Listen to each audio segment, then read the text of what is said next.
Welcome to the Wellness Revolution podcast. Today, here we're going to talk about the middle of life, the hot years, with an expert on the hot years, and I'm bringing a man here as an expert on the hot years, Mache Seibel, Dr. Mache Seibel. Did I pronounce that correctly? It's Mache Seibel. Mache. Oh, you know, here's the thing. He gave me the phonetic pronunciation, and still I messed it up. Okay, so here we go. We're going to talk about the hot years. Don't you have a book too? I do. I have a book called The Estrogen Fix, which actually explains how to get rid of the hot years. Okay. So here's the thing. I'm going to ask you some questions that are off script just because I want to know. And I want the audience out there to know that what we're going to talk about today has to do with our own personal journeys. I've been reaching out to all kinds of healthcare practitioners, asking about their personal journey, their spiritual and emotional journey that has led them to practice a particular way. And we all have a story. So you all might have seen my book, but now I see where I lace throughout the book part of my not only journey in this life, but my journey in past lives and how I came to the thought process and the lessons that I teach right now to the people who become clients. And so if you're out there and you're a practitioner and you think, oh my gosh, my story is so relevant to how I practice, reach out to me because I want to feature you. So people hear that we're human just like everybody else. We go through illnesses and injuries and life crises that shape exactly the way that we practice today. And Dr. Mache has a similar story, one from medical school and one from dealing with his wife, his beloved wife, who I've also met, who has an interesting story too. She has I have to pull her on too, because she has a different type of a story. And I'm sure that has shaped the way you practice too. But I want to talk about the hot years. You got to show us this magazine. Dr. Mache has a magazine he publishes about the middle of life for women called The Hot Years. I'm like, oh my God, I'm in the hot years. Okay. Yeah, this is the founders of the Zumba Gold that I did an interview with, and we have really interesting women at their peak doing what they're doing naturally. And we tell their stories and also exercises and other things that go with it so that women in the hot years can continue to feel hot in more ways than one. Besides just that at night in the bed sweating. Well, besides this, you know. So I want to hear a little bit. First, let's get over with your credentials. You know, we think about people in credentials, and we know you're an MD, but you also have some other, you know, really venerated, wonderful credentials behind you, which made you who you are and where you are in your education. So let's talk about that first, move that off the table, and then go to why you really do what you do. Sure. Well, I started my journey down in Texas at the University of Texas Medical School, went on to Emory University, and then I went to Harvard Medical School where I did my fellowship. I've been at Harvard I've been a 20 some odd year member of the faculty there, and I'm involved in all of the residency training and other things related to women's health in terms of menopause, perimenopause. When I started my career there, I was actually in People magazine for helping gorillas get pregnant. I was in People magazine as Dr. Zoo. And so I've done, I used to do sperm to term, and now I do womb to tomb. And part of my personal journey has to do with why I transitioned from one thing to the other. And I've taken care of a lot of patients. As I say, I have been through menopause over 10,000 times because I've helped over 10,000 women transition and make this very challenging time in life something that they can live with and feel good and then bountiful and really get past the symptoms and enjoy who they become. Yeah, I want to thank you for that, because the focus generally on women, especially now, is on the other end of life, the life where about fertility and all that type of stuff. And while that's important, we have many more years, a lot of times, outside of fertility than we do when we are fertile. And so, yes, it's important to continue to populate parents, and we all want to be mothers. And some people don't want to be mothers, and that's okay too. But on the other side, we spend quite a many years, and many of them we don't even know that we're spending those years transitioning out of fertility years and into another part of life where we birth a lot of other things. And in fact, most people in the second half of their lives are greater than in the first half of their lives. So it's important for women to feel good and productive and all that other type of stuff. And Dr. Mache helps us do that. But I want to know, like most people, you know, fertility is big business, big business. But on the other end of life, where a lot of the women are really feeling horrible for lots of years, what made you decide to focus on that side?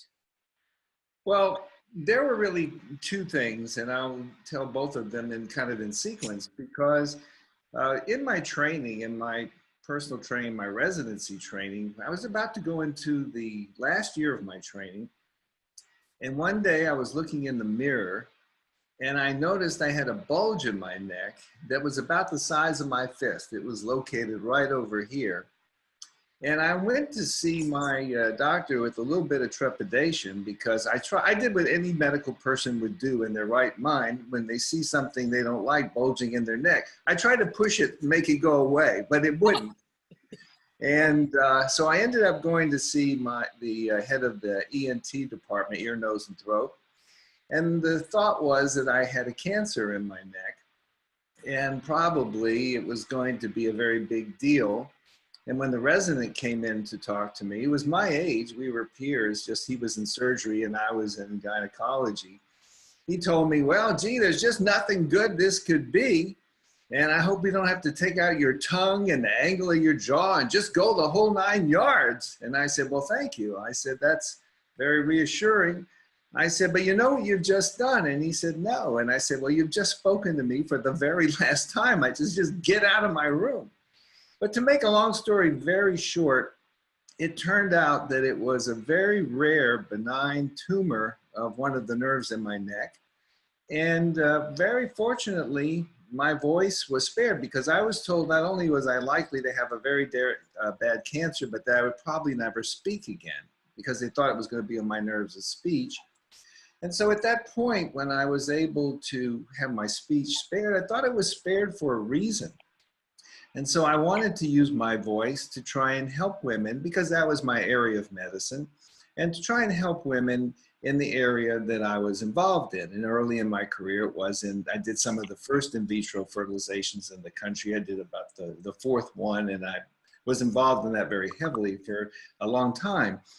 But then the second part of the story happened that I've shared with you before, and it had to do with my wife, because some of you will remember, you may remember that back in 2002, there was a study that came out that said incorrectly that hormones can cause breast cancer and other things. And my book, The Estrogen Fix, actually explains why they got it wrong, and that estrogen is actually safe for most women. But at the time, women were throwing away hormones. It was the #1 drug in the United States. It was a $7 billion drug. And women were using that routinely from the time of menopause on through death.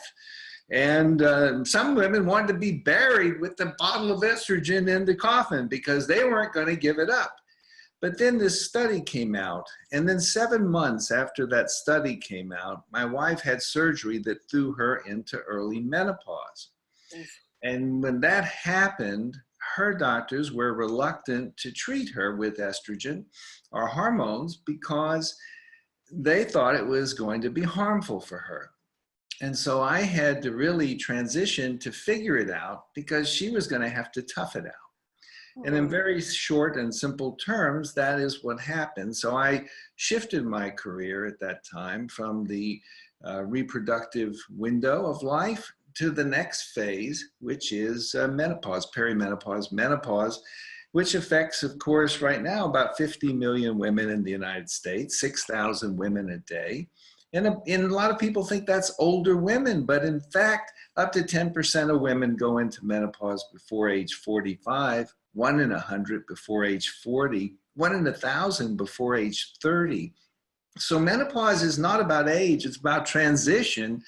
And I wanted to be able to help remove some of the stigma that went with it, to help women realize that they can have the opportunity to be symptom-free, or at least relieve the bulk of their symptoms, whether or not they choose estrogen. You don't have to have estrogen. There are other approaches you can use, but you have to do something, or else life is going to be much more challenging, and it doesn't have to be that way. So let's talk a little bit more about, so your wife goes into this early menopause, and this is during the time where everybody's scared of estrogen. And let's just be honest about the fear for doctors. The fear for doctors is you prescribe estrogen, something bad happens, and your butt is getting sued because this is the way people think. You do something wrong, you're going down. So Right. doctors are not going to break protocol with some major study. And even though there are women who say, I want to die with my estrogen, I bet you those women had a hard time getting doctors to write it for them, because if something negative happened to those women, their finger would be pointed back on the doctor in the form of a lawsuit, and nobody wants that. So if people want to understand how medicine's practiced today, it's CYA medicine. And so our country has allowed it to be that way, and that's why many things aren't available. But then there are doctors like you who say, we need to find a different answer. We need to evaluate the strengths and the weaknesses of all the different studies that come out and decide yes or no, is it right or is it wrong? So before we go on to the other approaches, I want to be able to put aside what you have found out now is the lowdown on estrogen. Is it safe? Is it not safe? What forms are safe? I got a lot of training and background on this type of thing, so I know some of the answer, but other people don't. There's still some fear out there. Well, there's a lot of fear because today, compared to 2002, there are 80% fewer women taking hormones today than were taking it in 2002. And a lot of that has to do with the misunderstandings, the myth understandings, as I call them, because myths become reality if you hear them enough. You hear it on television all the time, the fake news, the this, the that. What we're hearing is myths being stated until they're believed as truths, and that's what happened with estrogen therapy. But actually, the reason that the basis for this misunderstanding or myth understanding is really in how they designed the study. Estrogen was so popular in 2000, in the year 2000 or 1998 when that study started, that the average woman was on it. So they had so many women on hormones, they couldn't find anybody to be in the study. And so as a result, they had to take women who were older. So what happened was they compared women who were between the ages of 50 and 59, in other words, women in their 50s, and they compared who took a placebo as they entered menopause, and they compared them to women in their 60s and 70s who were taking the estrogen, or the estrogen and the progesterone. So the 50-year-olds got the placebo, the 60 and 70-year-olds overwhelmingly, not totally, overwhelmingly got the hormones. And who's going to have more problems just with or without hormones if you look at women by age, the younger women or the older women? And it's going to be older women will have more breast cancer, more heart disease, more high blood pressure, etc. And that's what the study found. But then 15 years later, they looked at the same data, not a new study, the same women, but they took those women who were between the ages of 50 and 60, whether they had hormones or they didn't, and they put them together.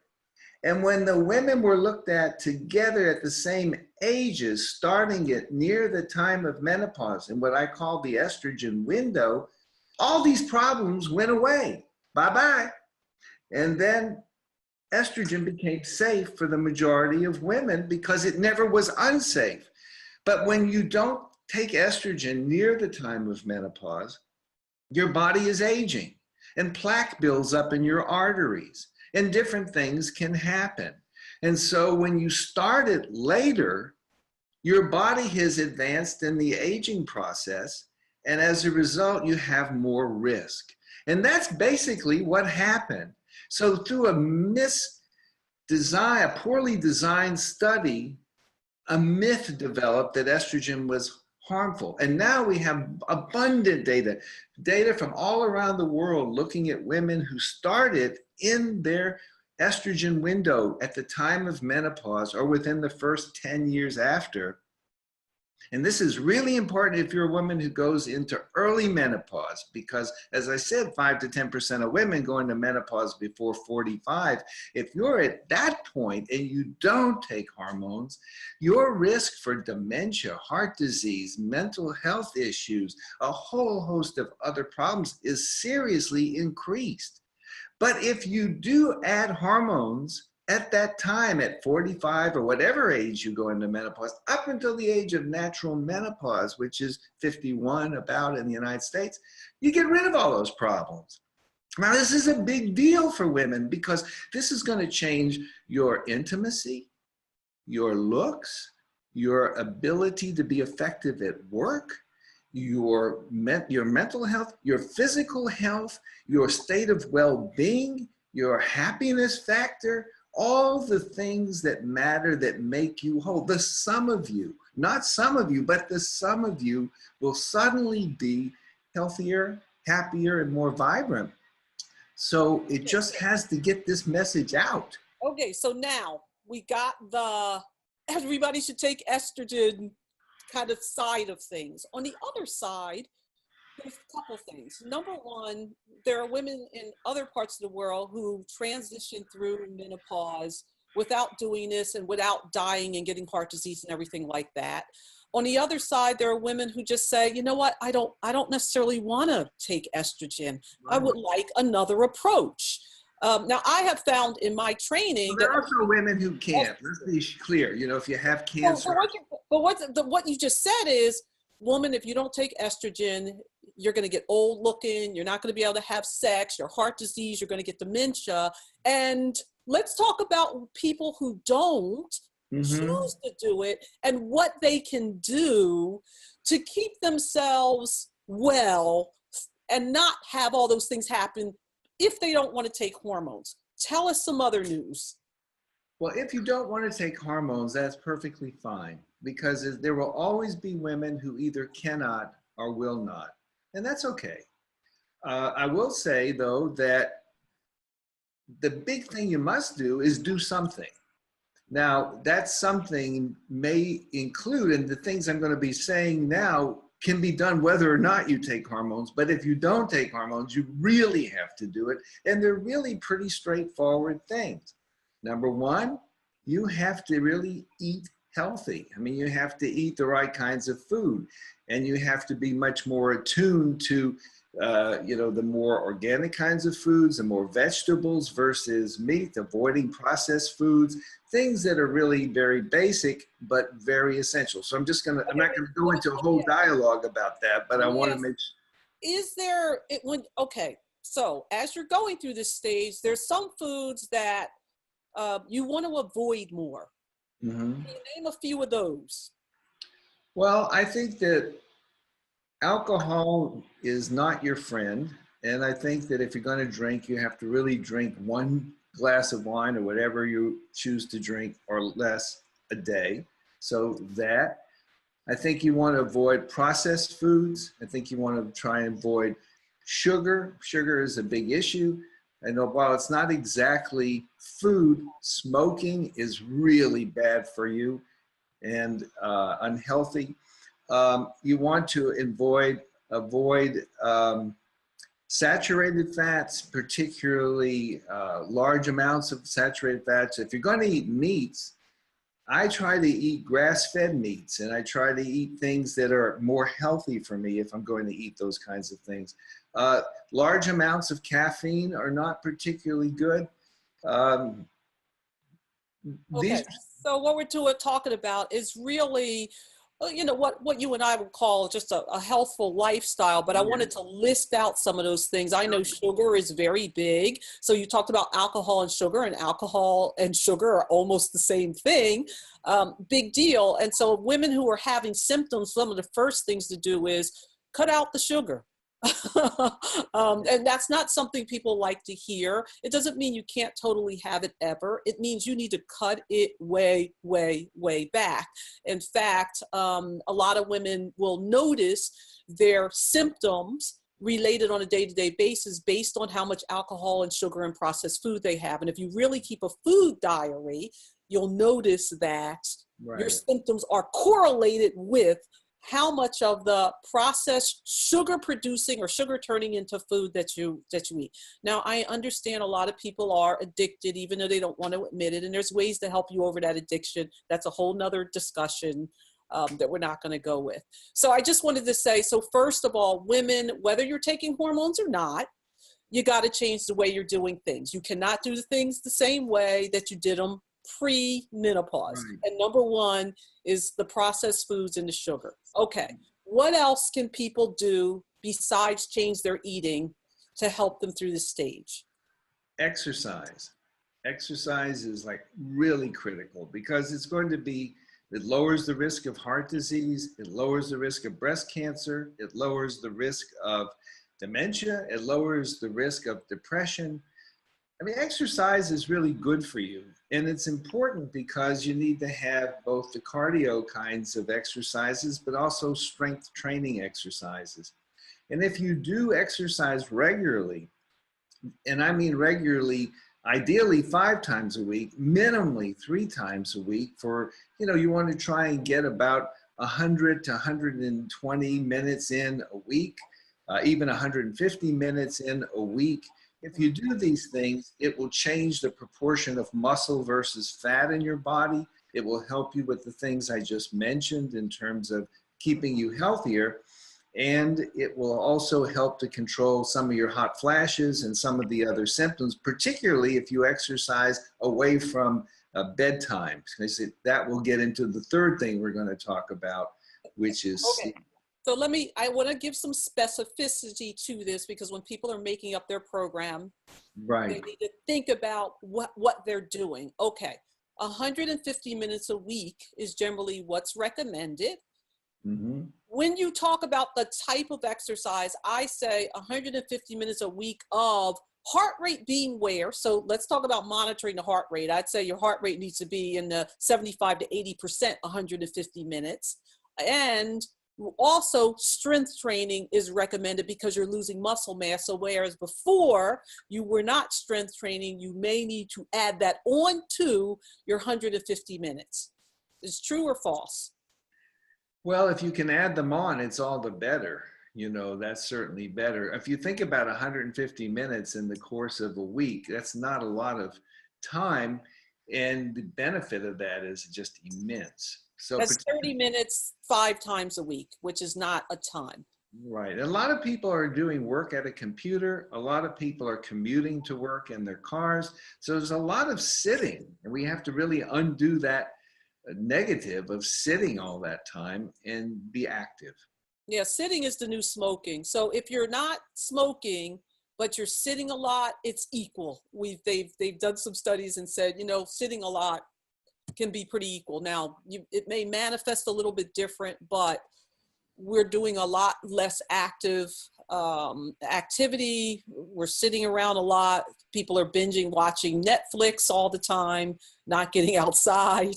Okay. So now, number 3 is sleep, right? Go ahead, talk about sleep. Well, Shakespeare said it best, sleep that knits the raveled sleeve of care. And sleep is good for keeping you feeling better, but sleep is also a time of activity. You may be lying there, but in fact, part of you is producing hormones that affect your weight. In other words, there's hormones produced in your stomach that make you suppress your appetite. And that's called leptin. There's hormones that are made in your stomach that cause you to increase your appetite. That's called ghrelin, G-H-R-E-L-I-N. And so what happens is when you're sleeping, you're suppressing the ghrelin and increasing the leptin, which means you're making yourself, allowing yourself to get full quicker and not feel hungrier. People who don't sleep enough, and it should be around 7 hours a night for most people, people who don't sleep enough are a bigger risk for heart disease, bigger risk for high blood pressure, bigger risk for depression. And these are all, and certainly you're going to feel better. We have now about 5% of the country that falls asleep at the wheel when they're driving within the last 6 months. That's a lot of people, and it's contributing to a lot of the weight gain because the people, you can't diet if you don't sleep, because your body's going to try and thwart you. So if you go on these big diets and you're not sleeping, your body is trying to eat more. And so sleep, we'll just leave it there for the moment. But so it's basically nutrition, exercise, sleep. Those are the three we've talked about, really important, whether or not you take hormones. And Let me ask a question about the sleep. So Dr. Mache, I really want to sleep, but all of a sudden I can't sleep. What can I do? Well, that would be a whole discussion on its own. It's harder to do without estrogen because estrogen actually extends the phases of sleep so that your rapid eye motion sleep, the REM sleep or REM sleep, is extended. So estrogen is a very good sleep inducer and sleep enhancer, because a lot of people, when they're in menopause, perimenopause in particular, they say, I wake up, I'm tired. You know, they go to bed tired, they wake up tired.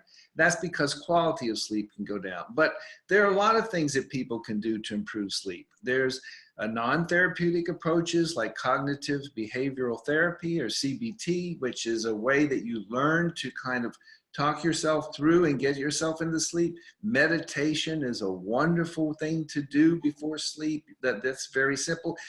Yoga is very helpful to do in association with sleep. And as a matter of fact, there's been studies published in the last year showing that if you just sit at the head of on the floor and just do simple stretching, that it would be considered some very mild yoga kind of exercises. If you do that for 15 minutes before you go to sleep, then that can help you sleep better.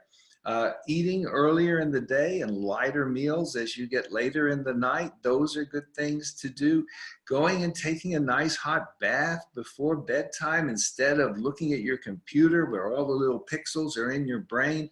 Better to go and take a bath, get on your little lavender candle, put on some gentle music that you really groove to, and just chill. Call someone that you care about. Get connected with people who you love and love you. All of these things can help you with sleep. You can do docking. It's called docking, where if you have something on your mind, you want to remember it in the morning, you take a piece of paper, you put it on your desk, you write down that thought so you don't, you know how you stay up all night, I'm not going to forget, you're up all night not forgetting, and then you wake up in the morning, you're so tired you forgot it. So just write the thing down, put it on your table, and then you're done with it, and then go to sleep. And it's like an old joke about a guy can't sleep. His wife says, "What's the matter, Max? You can't sleep." He says, "I owe Lou $100. I haven't got it." The wife goes over to the window. She opens it up. She says, "Lou, Max hasn't got the money. He's not gonna pay you. Now go to sleep." So it's that kind of a thing. So docking is good. Darkening shades. There's a lot of things that you can do. Keep the room cool at 68 degrees. There's lots of things you can do to help you sleep. And there are other things for hot flashes that are non-estrogen approaches that can be helpful.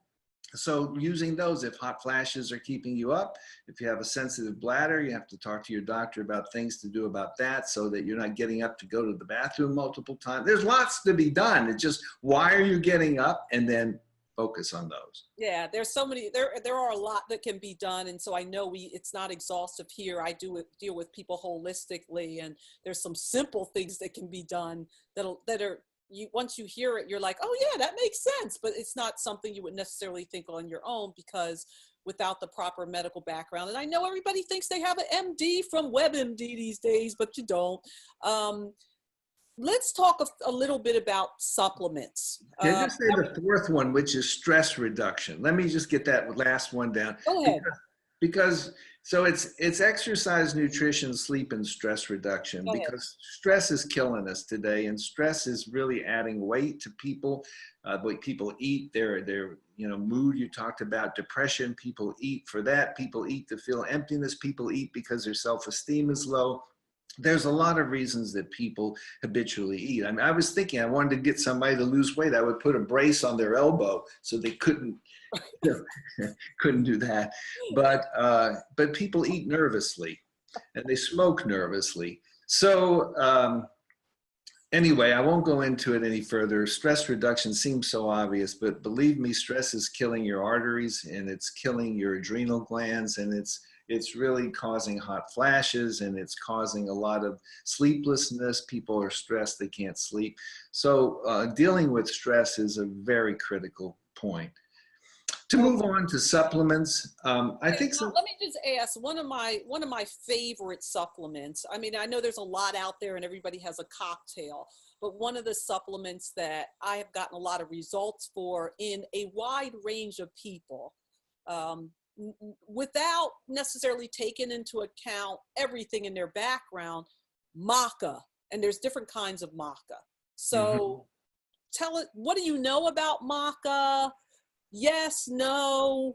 I mean, it's like the one that's like the super virility one. I mean, makes you feel fabulous. And I've had people, I've given it that, they're like, where do I get more of that? Oh my gosh. So I don't know if you have any things in your toolkit like that, but if you're looking, now I want people to know about the Maca. There's different grains and strains and everything like that of it. You need to make sure you're getting the right one. There's combinations, and this is where a practitioner with some brains behind them and training behind them can help you select which one is right for you. There's Maca for different phases of your life, in fact, and getting the right one is very crucial. So just all Macas are not created equal. I want to first say that. But tell us what you know, Dr. Mache. Well, Maca is an ancient home remedy, if you will. I mean, it's a Peruvian plant. It's a root. And it's been used by people there and the indigenous people for centuries. It's used for fertility issues. It's used for menopause symptoms. It's used for a variety of both for men and for women. It has been used, and it's available in a lot of forms in the United States now. Different people are making it available, some of them in combination with other things, some of them as a simple, not simple, but a direct, straight Maca root preparation. My comment about all of the supplements in terms of the roots and herbs and things like that is that everything works for somebody and nothing works for everybody. So I have my own approach to how you use these things. I believe if you're going to use a supplement that you should use it like this, one at a time. Use it for 1 to 3 months. It's not like a heavy duty medicine. It takes time for your body to identify if it's helping it or not. And use it. If it's not helping you to the level that you want, and remember, some people, all they want to do with hot flashes, which is the number one symptom, there are many symptoms, but the number one symptom, you have both frequency and intensity. So you have how strong they are and how often they come. And not many of the things that you take are not going to make them go away. They're going to make them come a little bit less strong and a little bit less often. And that might be enough to allow you to sleep through the night.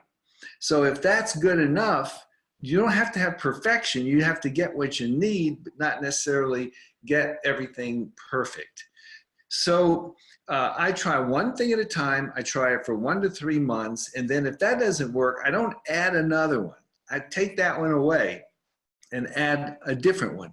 Because what will happen to many women I see is they come in and they are paying like hundreds of dollars every month for, they got it, like I say, what are you taking? And they open up the pocketbook, Yes.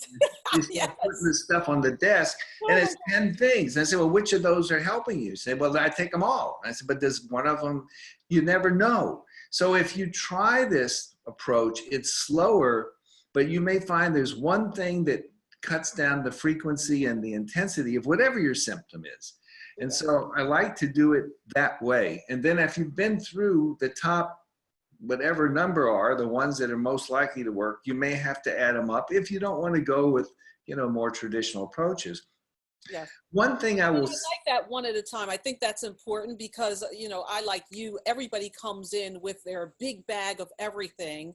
And one of my favorite things to do is a supplement washout. Okay, let's just stop everything and see how you feel, and then decide based on how you feel and what the whole issues are to slowly add back and see what symptoms we get and what results we get. And understanding that nothing is instantaneous and it does take 1 to 3 months. And I like the 90 days is to me a good trial. If it hasn't worked after 90 days, forget it. If you got part, keep that, and then let's figure out what we add on. But you have to have some result. You don't just take it because you saw it on a popular TV show, because every supplement doesn't work for everybody. And I just want to put in a plug for another type of supplement that a lot of people don't necessarily think about or know a lot, and a lot of people think is quackery but works well. Homeopathics. I've had some great results with homeopathics with people who they've been on something. I'm like, okay, try this little thing, which will not interact with anything that they're on. And all of a sudden they're just like, oh my God, what did you do to me? So realize that if you may not have heard about it, you may think it's, magic or witchcraft or whatever, but there are other classes of, there's not only ones that we see, that there's Ayurvedic herbs, there's traditional Chinese medicine herbs, there's so many different, we talked about Maca, but there's so many different preparations around the world that may work for you. To me, it's worth seeing practitioners who have different expertises, because if you say, I'm committed to doing this a particular way, if you go to a doctor and you get like the nutrients and that doesn't work, so traditional Chinese medicine trained person might work, and you get a few acupuncture treatments and all of a sudden you're like, I'm good. You go to a chiropractor or somebody like that who does total body modification and figures out things that way, and you might say, I'm good. And so we're talking about this just so people open their mind to understand that if you have tried something to the limits of what you know from your research, and I'm talking about people who don't have medical background, and people have medical background too, it doesn't mean that nothing works. And you can do these in combination with a lot of times taking estrogen. Yes, you can take these with estrogen. And I think that there are a lot of areas, like there's ashwagandha and there's other kinds of, there's many products out there, which I have used to some extent, most of them on different people. And as I said, everything will work on some people. Nothing works on everyone. And I think that the trick is to be patient and don't leave those lifestyle things off, the exercise, the nutrition, the stress reduction, and sleep, because all these things go together. And we have to keep thinking it's the sum of you, because the key factor here is to realize that if you do use hormones, it's kind of going to every cell in your body. If you don't, you have to really work at each part. And it's very important. The nutrition also gets into the supplement parts, because you were talking about supplements, but two of the most important supplements, I think, for women, particularly in midlife, but at any time, but particularly in midlife, is calcium and vitamin D, or vitamin D3, because right now, if you're a 50-year-old woman who's healthy, your chances of dying from a complication of osteoporosis, like a broken hip or something like that, is about the same as your risk of dying from breast cancer. Now, everybody is worrying about breast cancer, but let me tell you, in addition to your mammogram, you should have a bone density somewhere around age 50. If your mom had osteoporosis or you've had several broken bones when you were younger, you should even get a bone density at age 40, because that is a big deal, and that is preventable for the most part. And vitamin D is a hormone, and it's not only for bone health, which you probably know, but vitamin D, I've found that some women who are profoundly low in vitamin D actually got benefit from their hot flashes when I got the vitamin D up. I find that vitamin D has been implicated in, if it's low, increasing the risk of breast cancer. It may increase the risk of pancreatic cancer. It contributes to hair loss, which is a terrible problem for a lot of women. They really get upset about thinning hair. The issue of muscle weakening, vitamin D is involved in that. So vitamin D is a very important hormone as well as just a vitamin. And so I think that you really need to make sure your provider is getting your bone density and a vitamin D3 level, 25 hydroxy vitamin D, OH hydroxy vitamin D. Let me ask a little more about vitamin D. I tell people, okay, let's check your vitamin D. But for me, when I'm looking for a level, I'm not looking for you're in the lab range. I'm looking for an optimal range, which is higher than the bottom lab reference range. That's the first thing. The second is for women who are in midlife, generally I prescribe vitamin D3 along with K2. Mm-hmm. What do you say about that? Well, to the first part, the vitamin D3 levels right now in the laboratories are a little bit lower than really the optimal range. So if your lab goes from, say, 30 to 45 or whatever your numbers are in your lab, if you're in the 30 range or 29 range or 31 range, I try to bump women up to, get to the other side or even through the top of those ranges, because I think that the ranges are actually too low. So you want to not be at the bottom of that range. And I get a lot of women who are between, people trying to avoid skin cancer and they're always having sunscreen on and avoiding the sun and so forth. A lot of women's vitamin D can be down to the, half of the normal values, and they feel better. And it does take about 1 to 3 months to get your levels back up. It's just like the other things you take as a supplement. It takes time to build it back up. And if you don't continue taking at a lower level the rest of your life, you will have a lower level in another year or so. So if I put somebody on vitamin D to bring them up to normal, I usually give a higher dose, and then when they get to normal, I lower the dose, but keep them on it because they will go back down to below normal levels if they don't. Yeah, and this is especially important for people who have darker skin. They tend to be more vitamin D deficient. So if you're a darker skinned person or you live in an area like the Northeast, we tend to be deficient in vitamin D. So I think everybody should check it. When I'm telling people to look for a range, I like people to be in the 60 to 80 range before I'm comfortable that they're good. I've noticed that people start feeling good with vitamin D in that more optimal range, which tends to be more 60 to 80 versus you're at 30 to 45 and saying, okay, you're normal. So I found the same thing. Lower level, that's not that lab reference range is based on something different than what is the optimal level for people's body to feel good and for them to get relief from the symptoms. Now, what about the K2? I don't have enough data on the K2 to comment on it with certainty, so I'll leave it be that I don't see that it's anything but a good thing, but I don't have data to support doing it or not off the top of my head. Okay, fair enough. There's a lot of debate about that, so that's why I was like saying, okay, from the Harvard doctor, let's hear what you got to say. And I always appreciate when you say, I don't have enough data, so I'm going to leave it out there. But so right now you can't say it's wrong to do. It could be right, just you're not sure at this point. Yes. Okay. So let's wrap up here. You started doing this. because you first had this experience where you said, I'm going to use my voice because I kept it after having this, what you thought was a tumor that was horrible, and you're going to have everything resected, on to your wife being thrown into early menopause early. I love, this is a message for hope, and I'm happy, like I said, there's somebody out there who's looking at women most of their life, because think about it, we're all living longer now. And women, you hit menopause, you start going through it a lot earlier than you even know, before symptoms happen. And so you're dealing with women for most of their life versus just the fertility years. That's interesting that you used to do the IVF and switch completely over to the other side.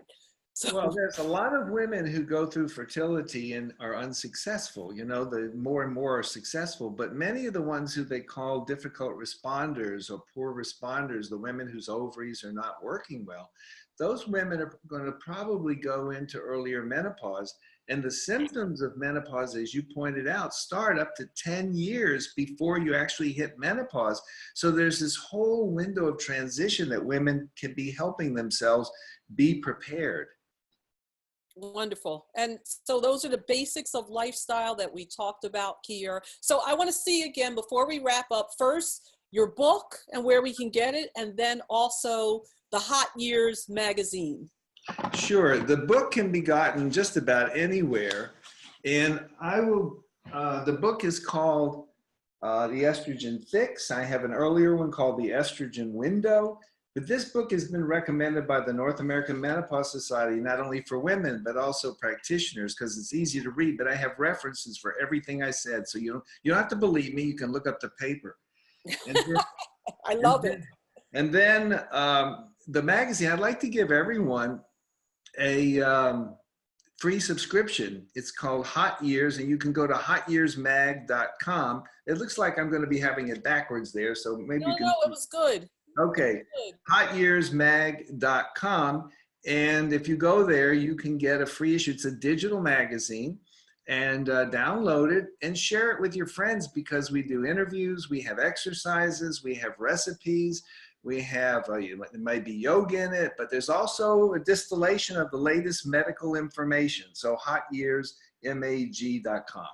Wonderful. You're such a resource for women of all years, and also their partners who have to deal with women in all these different years, because we don't all want to think that we're old and evil.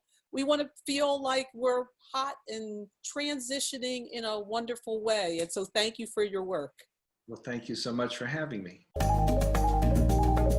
Thank you for listening to the Wellness Revolution podcast. If you want to hear more on how to bring wellness into your life, visit drveronica.com. See you all next week. Take care.